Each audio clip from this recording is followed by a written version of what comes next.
BoogeyMan band coming round the bend. Is BoogeyMan band. Is BoogeyMan band. Hey, fellow Fright Fiends, and thanks so much for dropping by the Horror Zone channel. Hope everyone's doing well. This is going to be the third video in my Beverly Hills Cop tribute series that I'm doing, leading up to the fourth film in the franchise, that being Beverly Hills Cop Axel F, a movie that I am so absolutely ecstatically excited for. A movie I've been waiting for 30 years, since the last Beverly Hills Cop film came out in the spring of 1994. For today's video, I'm going to be talking about the second film, the film that came out in 1987 when I was 13 years old, and that is Beverly Hills Cop 2. Now, like I said in my previous video talking about Beverly Hills Cop 3, I've been rewatching these films incessantly for the last couple of weeks just because I'm so excited for this new film. Not that I haven't watched these films like hundreds and hundreds of times over the last 40 years since the original film came out.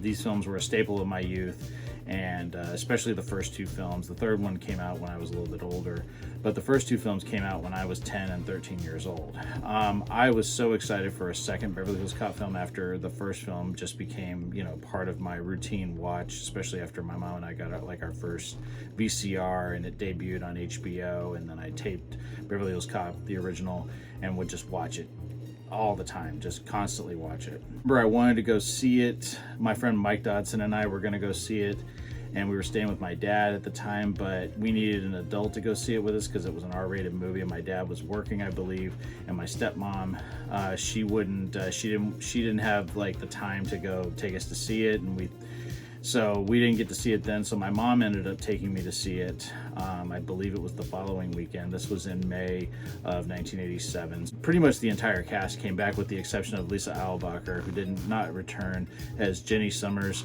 and Serge was not in this one. So it's the one time that Bronson Pinchot was not in Beverly Hills Cop film, because he's in all the other ones. And the thing I love about this one is that they're all friends now. So there's been, several years since the first movie, and the guys have all become friends, and there's a couple of nods to that where you see like a picture of all of them, and then it's shown again when Bogomil and Axel are talking, that shows that they've all hung out together since the events of the first film. And with regards to the plot, Axel Foley returns to Beverly Hills to help Taggart and Rosewood investigate Chief Bogomil's near-fatal shooting and the series of alphabet crimes associated with it. And you have Eddie Murphy as Axel Foley, Judge Reinhold as Billy Rosewood, Jurgen Prochnow as Maxwell Dent, Roddy Cox as Andrew Bogomil, John Ashton as John Taggart, and Brigitte Nielsen as Carla Fry.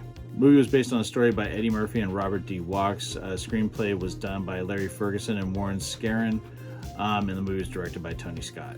Paramount Pictures had planned a television series based on the first film. Eddie Murphy turned down the series but was willing to do a sequel. Producer Simpson and Bruckheimer hired Tony Scott to direct due to his success with the 1986 blockbuster film Top Gun.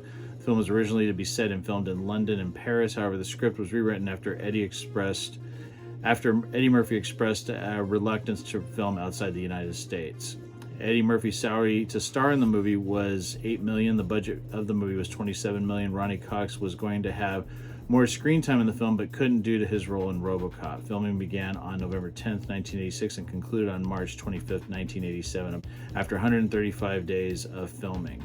Film editor Billy Weber said Marty Brest had passed on the sequel and Tony was available, but he wasn't a comedy guy. So after we ran the first cut, Don and Jerry just looked around and shrugged and said, it wasn't a comedy.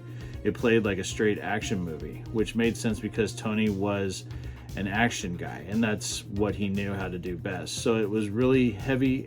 It was really action heavy. We just never had a great script, and it never had a chance of being as good as the first movie because the script never got there. They rewrote the script after the first screening, and more jokes were shot and added in, and it brought it up a little bit. Eddie also started to act up on set.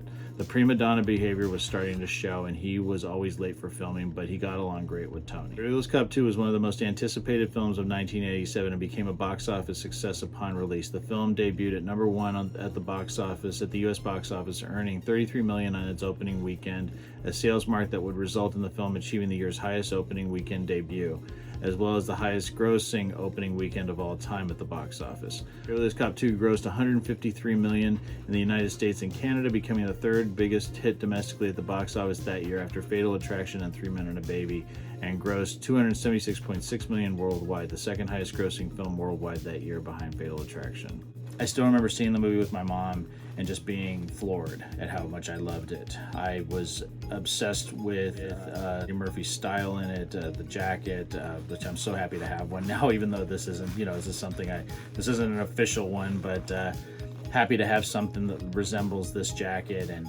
And yeah, I was just so blown away by the film, and still to this day, it ties with the original for me. I have a hard time. Some days I like this one more than the original. I just have so much fun with this film, and like, again, I think the heart of this film is the camaraderie between Taggart, Rosewood, and Foley, and the fact that Bogomil is hurt at the very beginning of the film. He's shot by Carla, and I love that that's what drives Foley to go back to Beverly Hills to help solve this case with Taggart and Rosewood.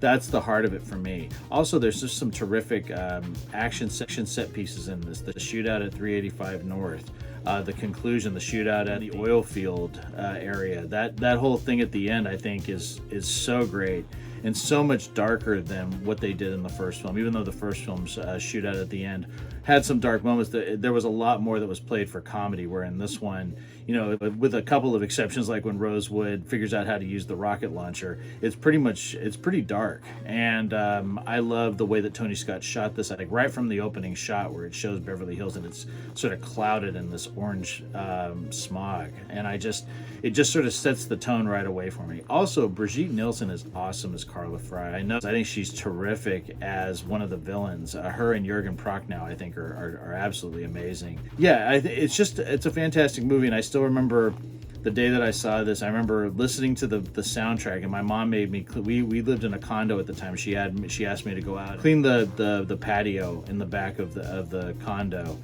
and I remember putting my headphones on and listening to James Ingram's "A Better Way," and I was just wrapped up in it. And I remember almost like watching myself sweep the floor and dance kind of in my reflection in the sliding door. I still remember that. I was just so in love with everything about this film, from the characters to the action set pieces. I thought the comedy really worked too. There's a lot of really great funny bits in this. Not as much as the first film, but there's still some great funny moments in this, like Axel getting the giant mansion and sort of telling the construction crew that that they got the wrong plans for the house and that they need to leave and all this stuff. And that scene was funny, and how he gets into the gun club is hilarious, and just his interactions with Chief Lutz, who's a complete dick, played by the late great Alan Garfield. The whole Johnny Wishbone scene cracks me up. There's so many great moments in this film. This is the film that probably impacted me more because I was older than the first film did. I still love the first film so much,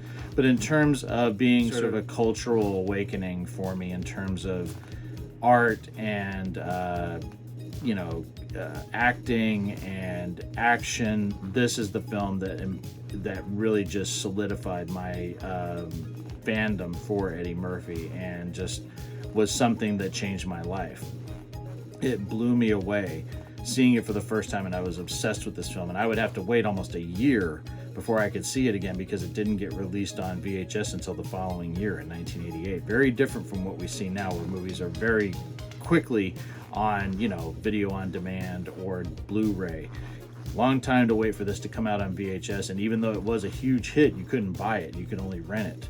So yeah, it's still one of my favorite movies of all time, and I absolutely love it just as much as I love the original, and never get tired of watching it, and just rewatching it, the last couple of weeks leading up to the new film, and man, does it still just pack a punch, and I just love everything about it, and just makes me smile and remember those days from my youth when I was just so in awe of Eddie Murphy and this character, and still am. That's crazy, almost 40 years later. But yeah, Beverly Hills Cop 2, one of my favorite movies of all time, and I'm curious what everybody else thinks of the film. Are you guys fans of it? Do you like it as much as the original? Let me know down below in the comments. I would really love to hear everybody's thoughts on this franchise that I hold so near and dear. I am going to be doing a kind of a recap or a retrospective on the original Beverly Hills Cop as well. And then I will be doing, not a spooky screenings because it's not a scary movie, but I will be doing a BoogeyMan break time segment on Beverly Hills Cop Axel F when it debuts on July 3rd on Netflix. And that will be the capper to this little Beverly Hills Cop tribute that I'm doing here on the channel. So thanks so much everyone again for watching. I hope everyone's doing well. Talk to you again real soon. Take it easy. Stay scared as always. Peace.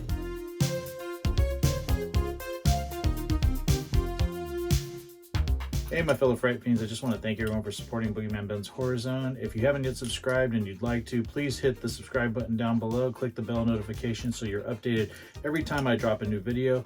I try to drop a video at least once or twice a week. The Horror Zone is a passion of mine, and it really makes me happy that I can share that passion with all of you guys. Thanks so much again for the support, and I'll talk to you again real soon. Take it easy, stay scared as always. Peace.